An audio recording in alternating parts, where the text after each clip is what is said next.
소중한 시간을 아껴야 되겠죠. 바로 시작하도록 하겠습니다. 제가 맡은 주제는 4차 산업혁명에서 헬스케어 컨버전스와 리폼 오브 레귤레이션인데, 여기에 마지막에 우리 국가가 해야 될 몇 가지 플렉시 프로젝트를 추가해달라 하는 요청이 있었습니다. 그래서 그 요청을 반영해서 30분 내에 마칠 수 있도록 노력하도록 하겠습니다. 우선 그 4차 산업혁명에 대해서 많은 사람들이 이런 오해를 하고 있어요. 그건 빅데이터야, 그거는 인공지능이야, 그거는 사물 인터넷이야. 그런데 이 모든 것들은 코끼리 다리 만지기라는 거죠. 자, 그러면은 틀린 얘기는 아니지만은 전체를 보는 얘기가 아니기 때문에 이 전체를 바라보는 각도는 뭐냐? 세상의 융합으로 보자. 그럼 세상은 어떤 세상이 있는가? 1차 산업혁명과 2차 산업혁명이 만든 오프라인의 세상과 3차 산업혁명이 만든 온라인의 세상, 두 개의 세상이 융합을 하기 시작했습니다. 여기서 나타나는 현상은 1, 2차 산업혁명이 만든 오프라인 세상은 소유가 지배적인 세상인데, 온라인의 세상은 공유의 세상입니다.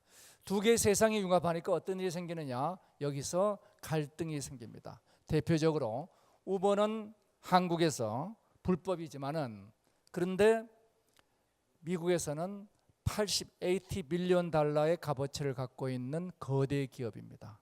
바로 이런 것들이 가치의 충돌이죠. 자, 이런 관점에서 제가 4차 산업혁명을 어떻게 정의하느냐? 인간을 위한 현실과 가상의 융합이다.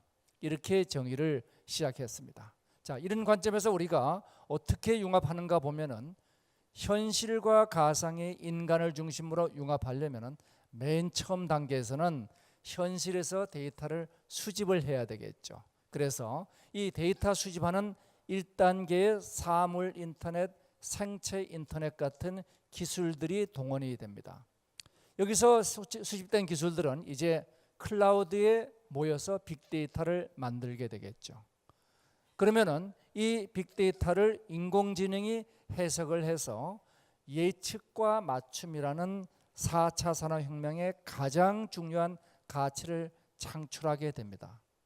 결과적으로 이 세상이 최적화되죠. 이 일련의 과정을 놓고 봤을 때 특정 기술이 4차 산업혁명을 대표할 수 있다? 그것은 그렇지 못하다는 것을 한눈에 볼 수 있죠. 예를 들어서 사물 인터넷은 코끼리의 앞다리의 오른쪽 다리, 생체 인터넷은 왼쪽 다리, 인공지능은 연결고리에 지나지 않죠. 우리가 이 전체를 다 봐야 된다는 것이 4차 산업혁명이라는 거대한 혁명을 보는 것이죠. 4차 산업혁명에 대한 첫 번째 우리의 오해가 시작되는 것은, 그것을 특정 기술의 관점에서 접근하게 되면은 부분의 오류에 빠지게 된다는 겁니다. 세상이 융합한다는 관점에서, 그리고 이 세상의 융합을 이제 기술이 가능하게 해주죠. 이래서 우리가 과거에 제조업과 서비스를 분류했던 이런 산업이 이제는 융합됩니다. 그래서 핏빛이라는 피트니스 트래커 회사들은 현실의 데이터를 모아가지고 이것을 서비스로 연결하고 하드웨어와 소위 서비스가 융합하는 새로운 형태의 산업으로 발전해 가고 있죠. 그러면은 이걸 구현하는 기술 모델도 있어야 되지 않겠느냐. 그래서 이 기술 모델로서 제가 인공지능을 중심으로 6개의 디지털화 기술, 6개의 아날로그화 기술이 융합되어 있는 12기술 모델을 정리를 해보았습니다. 내용을 보면 이런 거죠. 자, 4차 산업혁명은 인간을 위한 현실과 가상의 융합. 그래서 이 노란 선을 바탕으로 해가지고 바깥은 가상의 세상, 현실의 세상, 안쪽은 가상의 세상으로 설정을 했습니다. 1단계는 뭐죠? 현실 세상을 데이터화시키는 거죠. 이 현실 세상을 데이터화시켜서 현실 세계의 시간, 공간, 인간의 한계를 우리가 넘어설 수 있게 됩니다. 지금 우리가 이 모임만 하더라도 지금 이 장소에 이 시간에 우리가 있어야 된다는 것이 현실의 한계죠. 이것을 데이터화 시킴으로 인해서 우리는 시공간과 인간의 한계를 떠날 수 있게 됩니다. 즉 시간, 공간, 인간을 데이터화 시키는 기술을 6개의 디지털화 기술이라고 명명을 했습니다. 각각 시간, 공간, 인간의 요소와 관계를 데이터화 시키죠. 예를 들어서 SNS는 인간 간의 관계, 그리고 웨어러블은 인간의 요소 데이터를 가상의 세계로 모아줄 수 있게 됩니다. 그러면은 인공지능 앞에다가 우리는 데이터를 갖다 줄 수 있게 되죠. 그러면 2단계로 만들어진 데이터를 인공지능이 이것을 소화해서 예측과 맞춤이라는 4차 산업혁명의 가장 중요한 최적화의 가치를 만듭니다. 그러나 이 가치는 우리가 내비게이터에서 도착 시간을 예측하고 최적의 길을 맞춰주더라도 현실에서 우리가 만지거나 느낄 수가 없죠. 이것을 현실에서 만지거나 느끼려면 뭐가 필요하냐? 현실로 가지고 나오는 기술들이 필요합니다. 이것을 제가 6개의 아날로그화 기술이라고 명명을 했습니다. 그래서 6개의 디지털화 기술이 현실을 가상으로, 인공지능이 데이터를 통해서 최적화된 결과를 만들고, 이 가상의 세계는 우리는 시간, 공간, 인간의 제약을 벗어나죠. 그리고 그 결과를 우리가 다시 현실 세계로 가지고 나오는 6개의 아날로그화 기술들이 이 전체 4차 산업혁명을 구성하게 되겠습니다.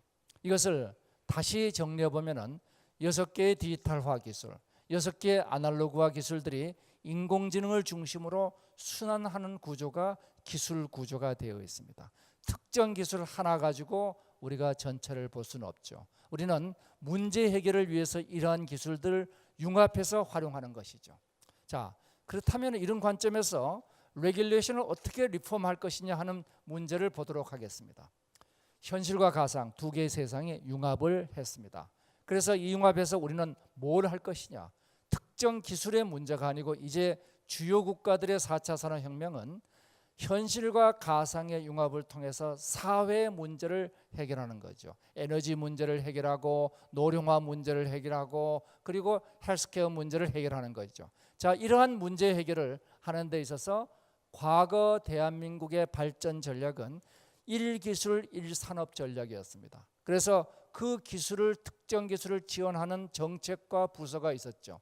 그래서 기술과 산업의 1대1 대응 전략으로 조선 기술로 조선 산업을 만들고 반도체 기술로 반도체 산업을 만들었습니다. 그런데 이제는 기술과 산업과 사회가 복합적으로 연결되어 있습니다. 헬스케어 산업과 통신 산업과 컴퓨터 산업이 전부 다 상호 연관되어 있습니다. 이들을 똑 잘라서 이까지는 헬스케어 영역, 이까지는 통신의 영역, 여기까지는 인공지능의 영역, 이렇게 나눌 수가 없게 된 거죠. 이제는 이들이 어떻게 상호 융합하느냐가 중요해졌습니다. 그렇다면 우리는 질문을 해야 되죠. 과연 4차 산업혁명에서는 점에 해당되는 기술 개발이 중요한 것인가? 아니면 이것을 연결하는 제도, 즉 그 중에서 가장 중요한 규제가 중요한 것인가? 그 답은 이렇습니다. 절대적으로 규제가 4차 산업혁명을 좌우한다. 4차 산업혁명에서 가장 중요한 것은 기술이 아니라 규제라는 거죠. 자, 이런 관점에서 우리는 어떤 규제들이 문제가 되는가 보면은 현실에서 데이터를 수집하고 저장하고 분석하고 최적화하는 이 단계별로 아주 이런 문제들이 잘 진행될 수 있도록 해야 되는데 우리 대한민국은 잘하고 있는 것은 고속도로는 굉장히 넓게 뚫었습니다. 우리 초고속 통신망, LTE망 세계 최고의 속도를 자랑하고 있죠. 문제는 거기를 다닐 수 있는 데이터가 제한되어 있습니다. 데이터가 수집이 규제되고 있습니다. 저장이 규제되고 있습니다. 융합이 규제되고 있습니다. 이러한 데이터의 규제 바리케이트들이 산업의 융합을 저해하고 있죠. 예를 들어서 우리가 이 헬스케어 산업의 경우에도 기본적으로 기술 개발을 아무리 하더라도 활용에 대한 이 많은 규제들을 우리가 풀지 않으면은 실제 사업 전개가 안 됩니다.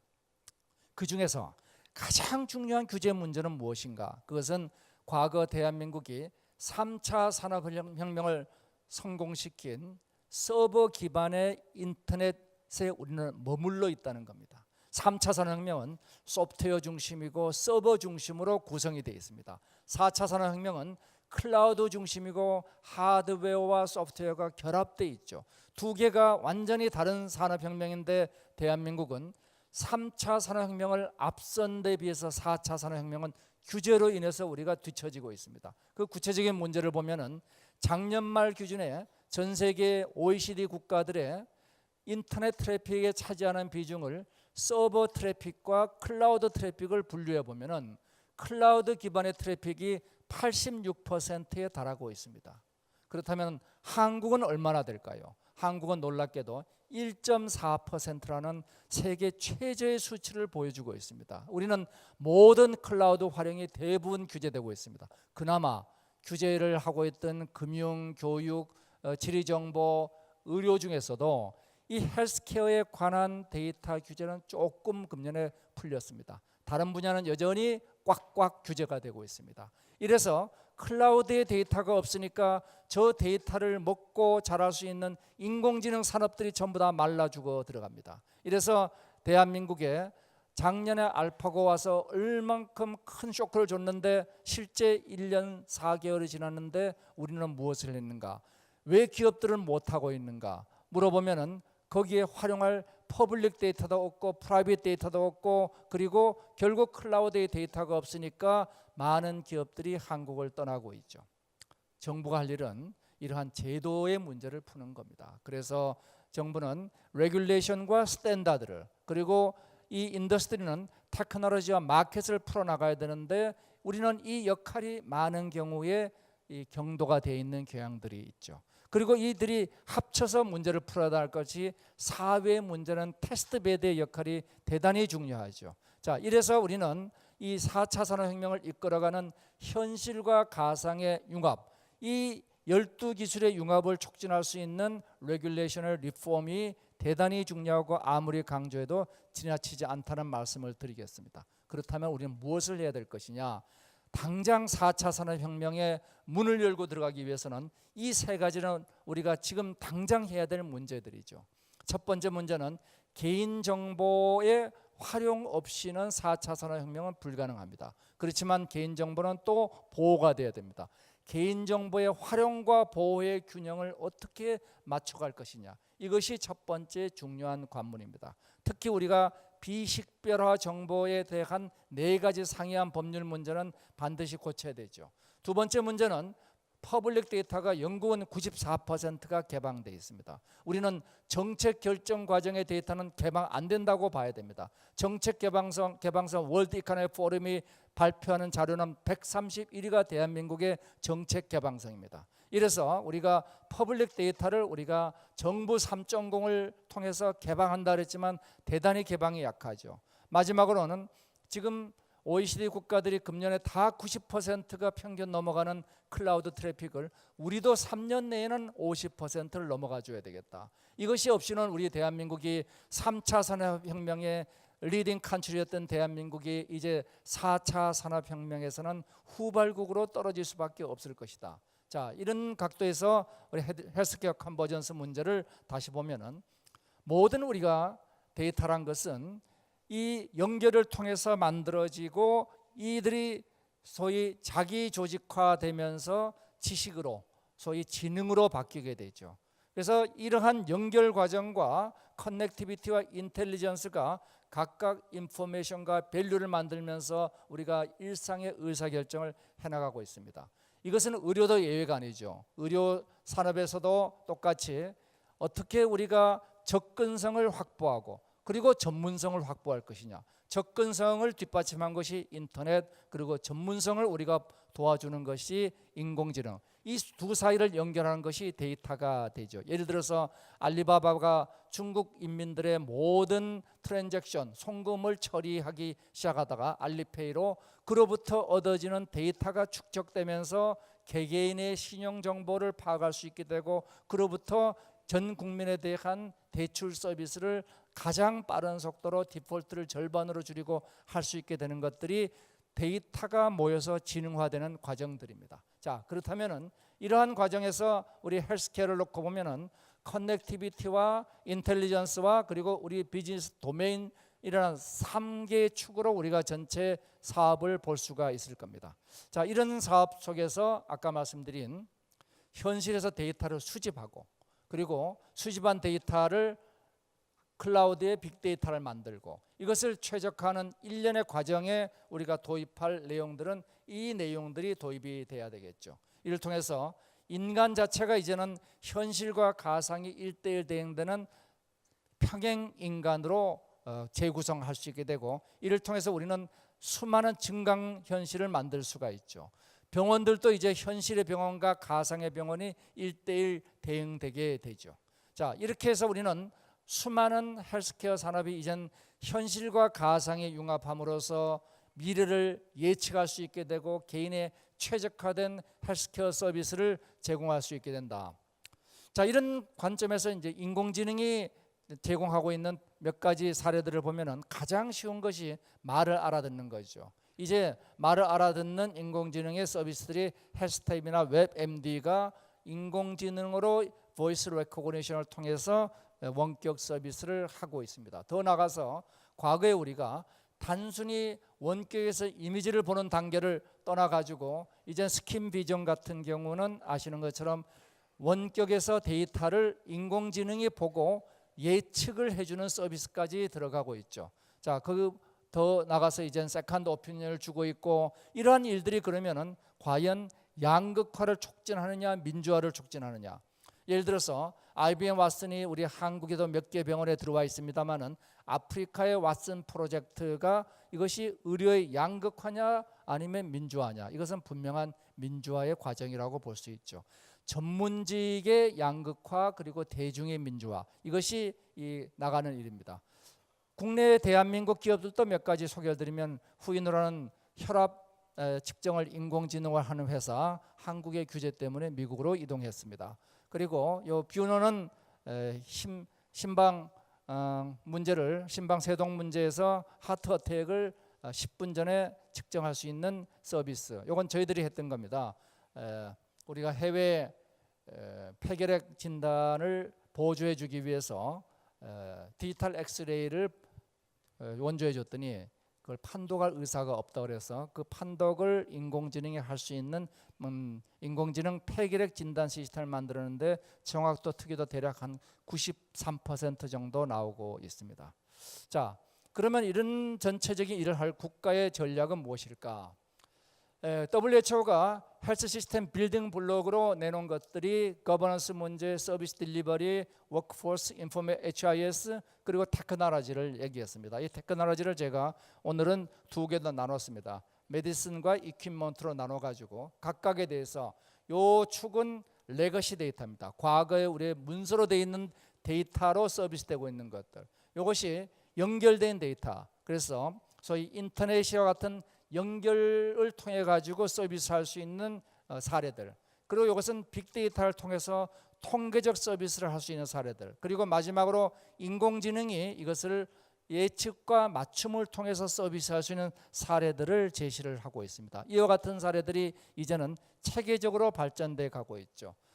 그래서 몇 가지 플렉시 프로젝트를 얘기한다면은 글로벌 헬스 시큐리티 아젠다의 대시보드를 우리가 전 세계에 걸쳐서 만들 수 있지 않겠느냐. 데이터를 수집하고 그것을 가시화시키고 그로부터 질병에 대해서, 왜냐하면 지금 전 세계에 많은 질병들이 이젠 전염병들이 급속도로 확산이 되고 있는 구조이기 때문에 여기에 글로벌 대시보드를 만든다. 이것은 글로벌 서플라이 체인 매니지먼트를 현실과 가상을 융합해서 우리가 글로벌 서플라이 체인을 만들어서 최적의 예측 서비스를 한다. 예를 들어서 아마존은 아주머니들이 언제 기저귀를 발주할까 예측해서 예측 배송을 하고 있죠.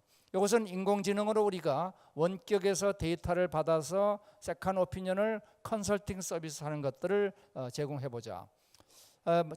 개발도상국에 보면 말라리아, 에이즈, 결핵 세 가지 큰 문제들이 있습니다. 이 세 가지 큰 문제를 현장에서 해결할 수 있는 인공지능 기반의 현장 연결된 서비스를 해보자. 그리고 마지막으로 지금 대부분의 제조업들은 이제 애프터 서비스라는 용어를 없애고 있습니다. 캐터필러는 사전 서비스, 그리고 제너럴 일렉트릭에 이따가 말씀 주시겠지만은 서비스 2.0은 의료 장비가 고장 나기 전에 서비스를 하겠다. 그래서 이와 같이 고장 전에 서비스를 할 수 있는 일련의 우리가 인프라를 갖춰서 특정 기업이 아니라 할지라도 모든 서비스에 대해서 이런 일들을 우리가 해보자 하는 거죠. 자, 이걸 통해서 우리는 글로벌 헬스케어 마켓에 대해서 대한민국이 과거 3차 산업혁명에서 했던 많은 임팩트를 이제 4차 산업혁명에도 할 수 있는 기반을 갖춰보자는 얘기를 드리면서 제 얘기는 마치도록 하겠습니다. 네, 대단히 감사합니다.